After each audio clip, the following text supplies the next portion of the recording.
Recording. So Rahul, welcome to this debriefing session. Congratulations on a 710. You must feel really nice right now.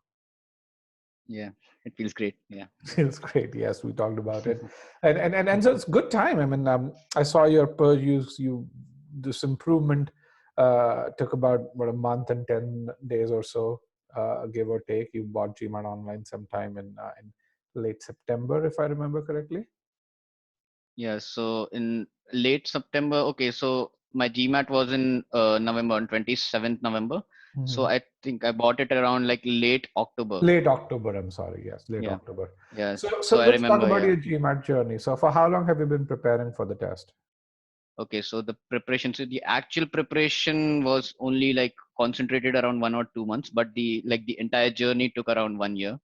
So Okay. I gave my first GMAT official mock test last year. So I got around 640 at that point of time, Hmm. and that was considering because a couple of years back I had also prepared for CAT. So I was good from the RC and from the reading comprehension and from the cons point of view. And what was your CAT score? So at that point of time, my CAT score was around 94 percentile. Okay. And the splits between quant and verbal? So verbal was 88 percentile, quants was 96 percentile. Okay. I struggled in the logical reasoning and the data Logical reasoning part. interpretation. Okay. Yeah, so that's why my percentile went down. Okay. But so that was like just I was just out of college and I had some time to prepare for it. But I was not happy with the score and I did not get much of Mhm. the colleges which I Mhm. wanted to go for. So I started focusing more on my work. Mhm. And after that, so like last year, I first first time I gave my GMAT. So like I told you, like so the GMAT prep I gave, it was around 640, Mhm. and the split was around 49 in QA and around it was less than 30. I don't remember the score exactly. So it was less than 30. I think around 28 or 29 in the verbal. That would make sense. So 640 would Hmm. mean that you have a scaled score of about 79. So, Hmm. so, so yeah, 79, 78. So if you had a 49 in quant, then 29 in verbal is what you would have gotten. Hmm. Exactly. So after that, so there was a family function. So I thought after that I would start preparing for it. So after January, I wanted to start preparing for it, but then I was sent to Dubai for a project for around 3 to 4 months. Mm-hmm. So I was over there. So again I had to start from scratch after I came back from there. Mm-hmm. So but due to my work constraints, like I told you, 60 to 80% of the time I am always traveling. So because of the hectic schedule, I was not able to prepare much for it. And even though also like in August, I actually selected a date that Mm-hmm. even though if I'm not getting some time, if I have a target in mind, then I will start preparing for it. So that is why I took a date for 27 November. And Mm-hmm. after that, I think for a couple of months, I was like, it was a very random preparation. Like I just bought some the three official guides, and then I started Okay. solving problems randomly from it. Mm-hmm. And that's where I think I lost most of the time. That like I was just solving the problem, so I kept target of like 20 minutes. I have to solve 10 questions on a daily basis. Okay. But the analysis which went into it was only like around 10 or 15 minutes. So Okay. that was a major point. So like I told you, RC and quants I was good at, but CR and SC were like were pathetic for me. Mm-hmm. So so at that point of time, I started browsing GMAT Club to look for any help I can So, get. so let's kind of just Hmm. pause here. So, Okay. how for how long did you solve the official guides? So you got all the three guides you said. So you Yeah, got yeah, I got, OG 2020, you got the quant and the verbal as well. yeah. So for around 2 months, so it was not a regular preparation. I was most of the time like I was traveling, so I was distracted by it, and in between I also got some senior told me that GRE is much easier than Mhm. GMAT, so you should go for it. So I gave a GRE in between as well. So it was most of, so it was a very distracting time for me. Okay, but did you solve all the guides? So at that point of time, yeah, I did not solve it entirely. So I used to pick up random questions from it. But And I what used to go for percentage do the, you think would you okay, have solved? so 30 to 40% I solved it and I got nowhere. Okay, so I'm just trying to figure out. I mean, the official guide has about I think 1,400 odd questions, and the quant and the verbal review each have about four or five Okay, hundred so questions each. okay, so when I talk about the official guide, so I'm not talking about the individual ones. So I'm, so the big The thick one one, I'm talking, yeah, yeah, the the 30 to thick one, 40% of that. Okay, yeah, yeah, yeah, 30 to so 40% of that, you solved about 500-600 questions yeah, yeah. overall. And did you then but did you primarily focus on verbal, or did you also do quant? So I was focusing. So I had a balance between both of them, quants and Okay. verbal both. Okay. And Mhm. and then did you also read any books during that time? No. No. So yeah. So for sentence correction, I started reading Manhattan GMAT, the Hmm. sentence correction one. But the problem with that also, I found that so I used to read one page, and then after solving the question, I could not maintain the link that, like, between the concept and the question, how to solve those questions using those concepts. So Hmm. that was a major point, like that was a major gap I found out. So that was when I, like, found out that I needed help, and Okay. that was the point of time I started browsing GMAT Club for reviews of the existing coachings. Mm. Okay. Hmm. Okay. And then that's when you got to know about e-GMAT? Yes, exactly. So that's where, like, so each and every coaching had a pros and cons kind of section, but Mm. for e-GMAT it was only pros. So that is why I thought of joining e-GMAT. And Okay. the major reason for me joining e-GMAT was I attended one of the free seminar, like the webinars you hold on the weekends. Mm-hmm. So I attended critical thinking, the critical reasoning pre-thinking approach Mm-hmm. webinar conducted by you at that point of time. And Okay. before that, you had recommended to watch a couple of free trial videos which you Mm. have on your website. So when I watched those videos, I came to know that this is what I need actually. In what ways? So when I say that, because you have a pre-assessment quiz followed Mm-hmm. by the concept, and then you have the post-assessment quiz. Mm-hmm. So that is, so the post-assessment quiz was the very important thing I felt before joining e-GMAT that I needed help with. Mm-hmm. So at that point of time, like you, like I said, when I was solving the Manhattan GMAT booklet, so I was checking out the concepts and then trying to solve the questions. So those questions were mostly on the higher side. So I was not able to link the concept with the application part. So, and while watching the videos, I thought that these post assessment quiz were the missing gaps which I needed to cover. Got it. Okay. So that was the point where I could gauge myself if I'm good at that concept or So not. you basically learn something and you say, okay, now I know because I'm able to do this, apply this right after I've Uh, learned it. I know I've yes, understood it truly. yeah, exactly. Okay. That's good. So then you went and bought the course.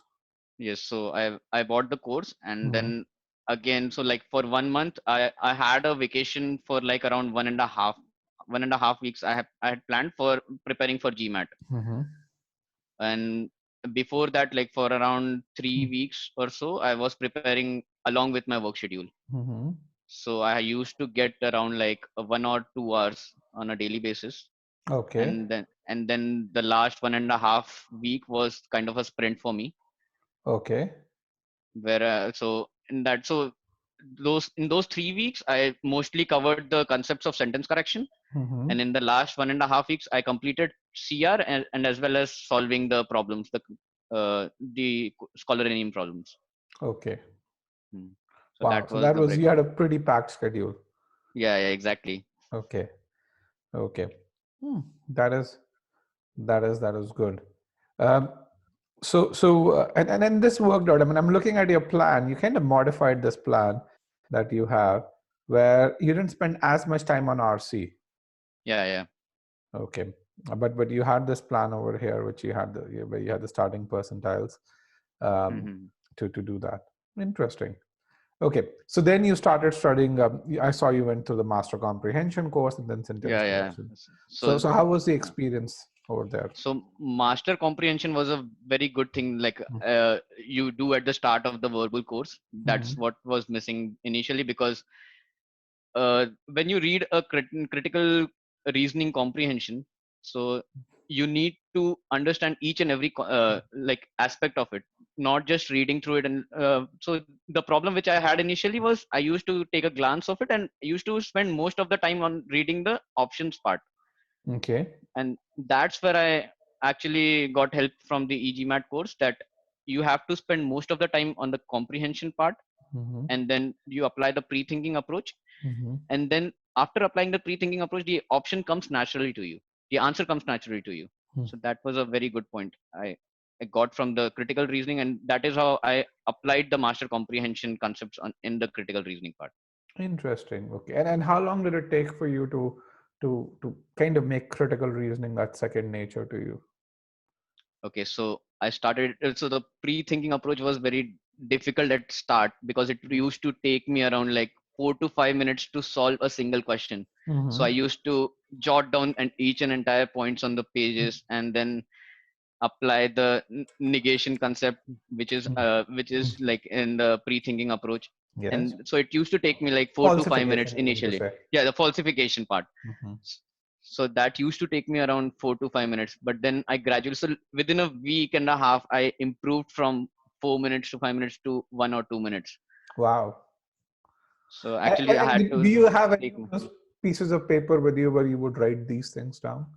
okay, so I have to look for it It'll right be now. very I interesting for don't. me to see how you did that. I think that's good data. I mean, if you could just take a picture of it using your cell phone and send it over, that'd be great. Yeah, I'll send it over if I find something. Yeah. Okay. All right. Mm. So then that's what you did. Yeah.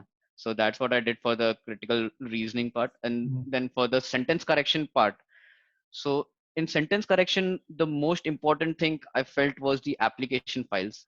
So you have, so sentence correction is basically, there are many concepts in that compared to critical reasoning.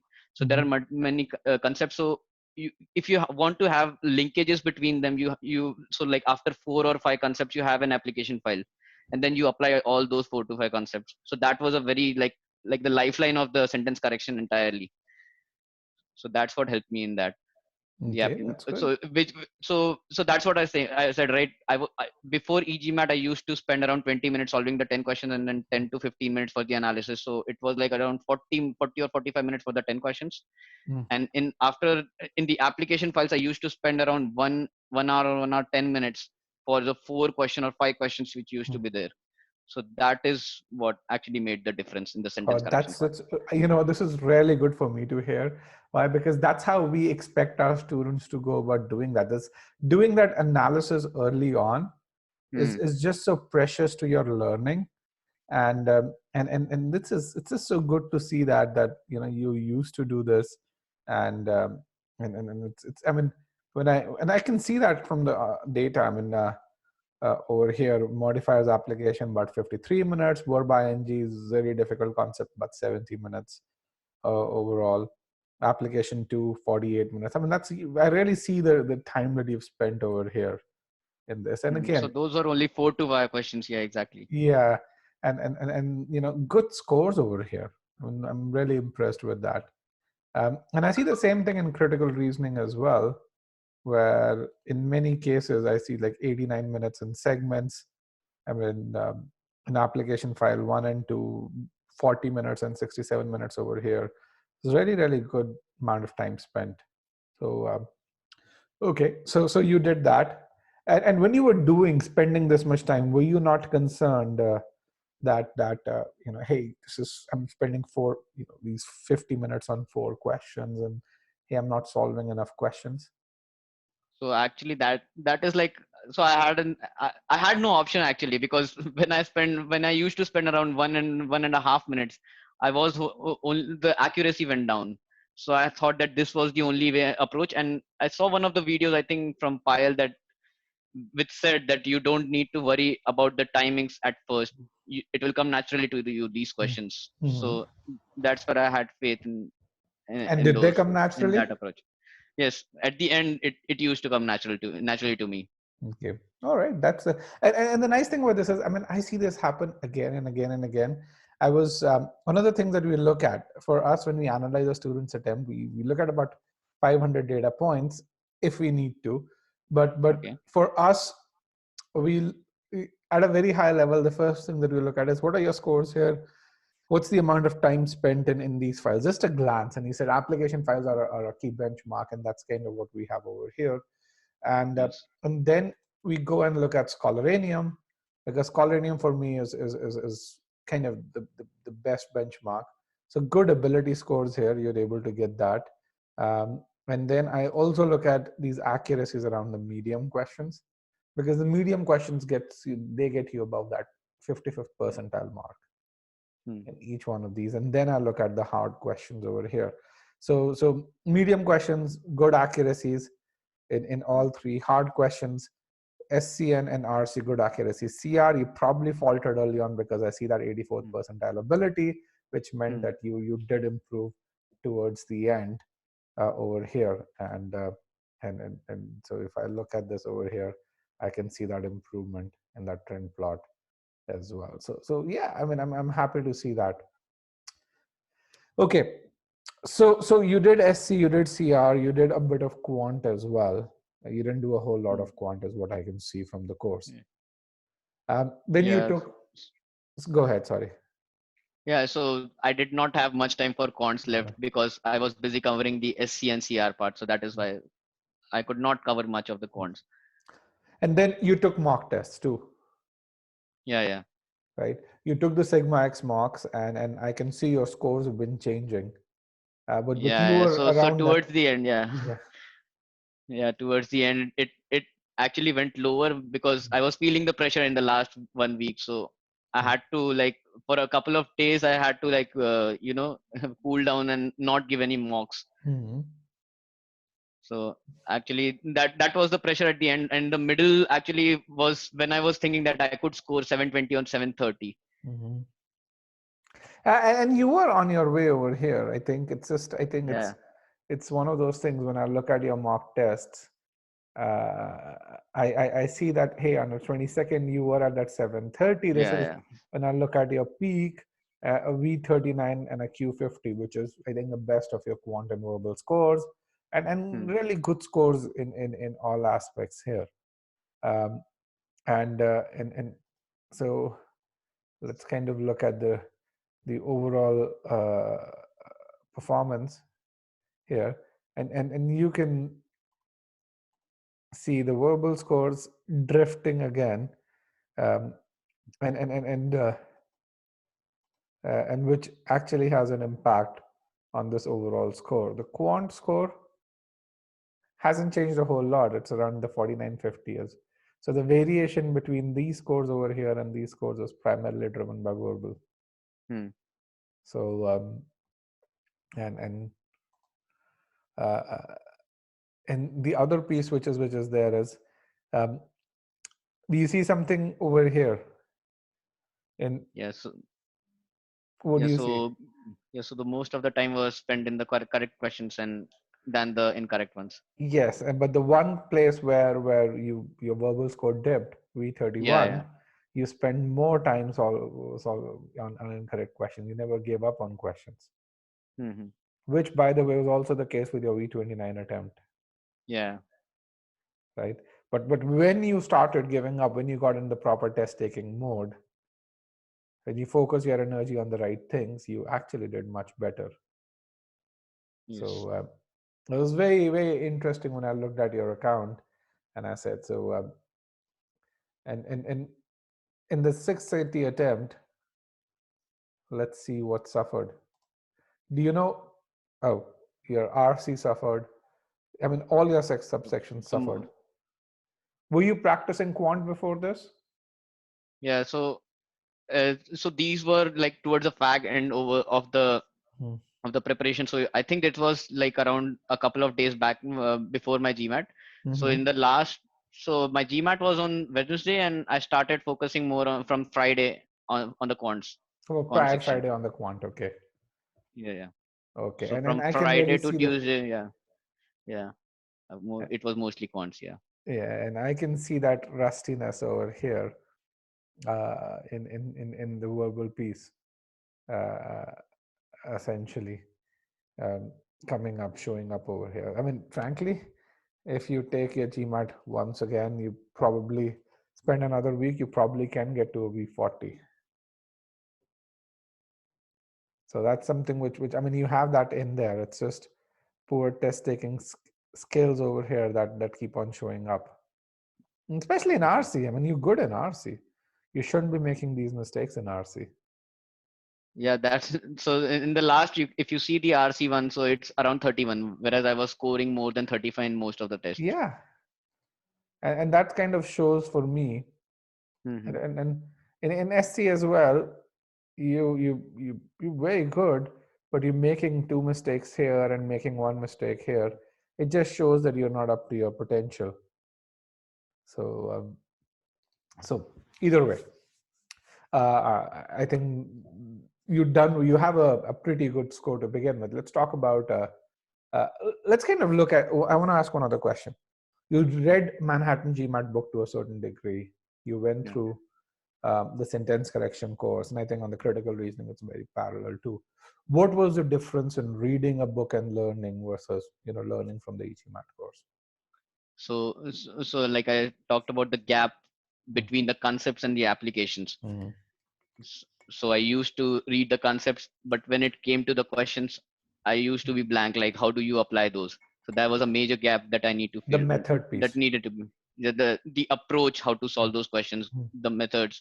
So that was where I was faltering, and compared to the e-GMAT course, there is the application files where you have the structured approach to be followed. Like when you read a sentence, you have to first go over the meaning based approach rather than directly going towards finding the faults. So first understand the meaning, then go about finding the errors, and then go towards the options. So that was a structured approach which helped me in the e-GMAT course rather than reading the book. Okay. So these are the kind of things which is missing from the books. Mhm. And it's very difficult for a book to really tell you this is how you do in step one, step two, Yes. step three, especially I mean, imagine how thick that book would become if you did it over that long a period. I mean, creating a course is probably 10 times as much work as writing a book, just because of the Hmm. amount of detail that you need to put in. Now, when it came to learning concepts, with regards to the audio-visual format, were Hmm. you able to study it longer? Yes. So when I was focusing towards the book, there was so I could not focus for more than 1 hour.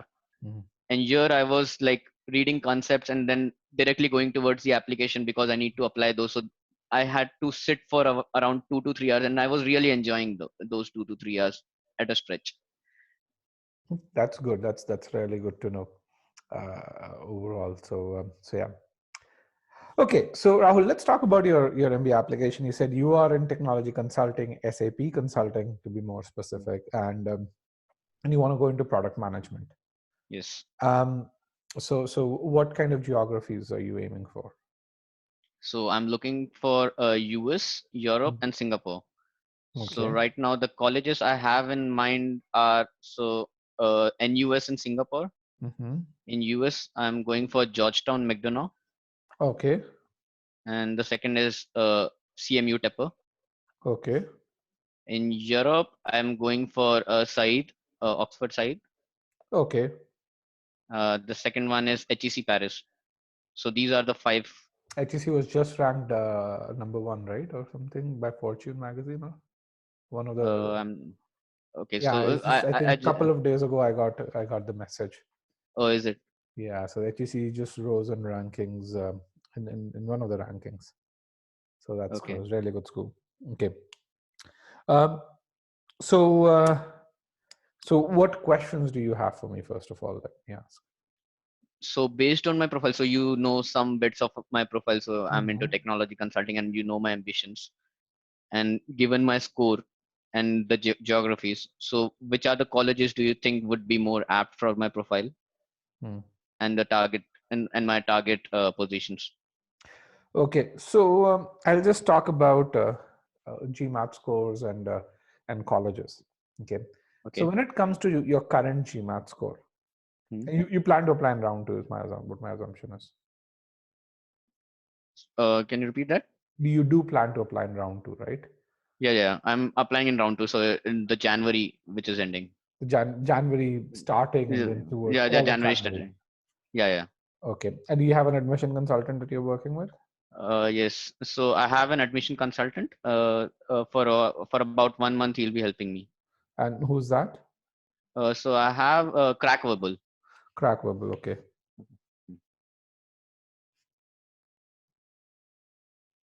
And who at Crack Verbal would you be working with? So his name is Naveen. So he's an NUS alumni. Okay. All right. Hmm. Okay. Okay. So, and what did he tell you about your score and essentially the schools that you have chosen? Okay. For the mentor part, I have not yet talked to him because I was assigned to him yesterday itself. Before Okay. that, I had talked to some other service. So I talked to Miss Srikala from Crackable about Trigala, the okay. B Yeah. schools. Mm-hmm. So for the B school selections. So for also instead of Georgetown McDonough, I had put Cornell as a selection. So she told me that CMU as well as Cornell would be ambitious for this score. Mm-hmm. So I had to choose one ambitious and one safe. So which is why I went to Georgetown McDonough. And she's right. She's right in saying that Tepper would be a stretch, Okay. given again primarily for that GMAT score. Okay. Okay. Uh, that part is there. For European schools, your score's fine. For NUS, your score's okay. For Georgetown, your score's okay. Uh, Okay. in fact, Texas Austin, your score would be okay too. Okay. So, so um, in terms of product management, uh, one other school which is good, but for which also your score is a bit of a stretch, is UCLA Anderson. Okay. UCLA Anderson is big into product management, and yeah, so so that's kind of so your choice of schools. It seems to be good. I think the only question would be if you get into NUS, which I think you will, and then you get into Georgetown, what would you choose? Okay. So from the location perspective, I would choose NUS before Okay, Georgetown. okay, and the reason for that? So uh, the major reason for me for choosing US is